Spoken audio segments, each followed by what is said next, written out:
It's the Slam Dunk. Yeah, well said, mate. So before we end this, Nationals moves to ban social media for people under 16. And I'm a huge supporter of this move. As you know, Australia's working towards the ban, taking effect in December. It won't be perfect. We've said this. We've reported this here. It doesn't have to be perfect. It just needs to be done and then work on perfecting it. It'll happen, you know. But these social media companies are ruthless. They want the very worst outcomes. They can't be trusted to self-regulate. We must act, and the Aussies are. It has broad cross-party support there, and in many ways it's as non-political as any law change would get. This is about us as, you know, observers in society, mums and dads, whatever, and users ourselves being so concerned about the outcomes that we're seeing across society that now it's urgent that we at least try and curb the pace at which this is changing, the face of our society, the interactions, the behaviours, outcomes, mental health of our young people, educational outcomes. Our lack of being able to, you know, physically move. You know, people have got fatter.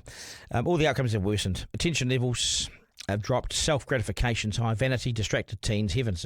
Last night at the gym, no shit, 5 teenagers on 5 machines all had stopped and was on their phones. One guy for at least, I reckon, 10 minutes, sat on a machine, did nothing, but smiled at his phone like a total gawk hitting the buttons. I mean, pal, go sit in your car and do it.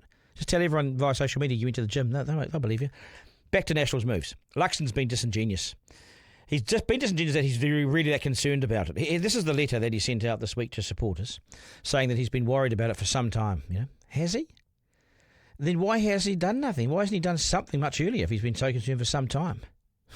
It's sort of outs him as a man of no action. Concerned people don't sit there and do nothing when they have every platform at their disposal and people and resource and the power to do something. He's the PM.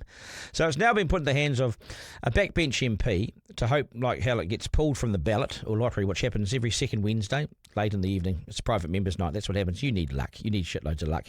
Private members' bills are places where ideas are pushed by a single MP because the government of the day doesn't want to get its hands dirty with the idea. It doesn't really entirely, it's not sure about it, so it sort of sits to one side, you know. It's like Division 3 rugby. No, it's not the main game. It's like winning Division 4 lotto. It's just not where the big action is. Luxon wants his cake and he wants to eat it too. He wants people to think that he's right in behind this and it's going to happen.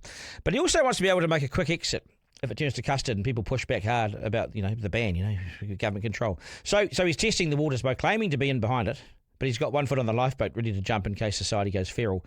It's gutless. Because he should have the courage of his convictions, but he's not a conviction politician. He's convictionless. This whole approach sums him up. He doesn't believe in anything. He believes in staying as popular as possible, and even that's not that sky high. So Luxon is using one of his MPs, who will take the blame if it turns to custard, you see. He'll say, well, that was her idea.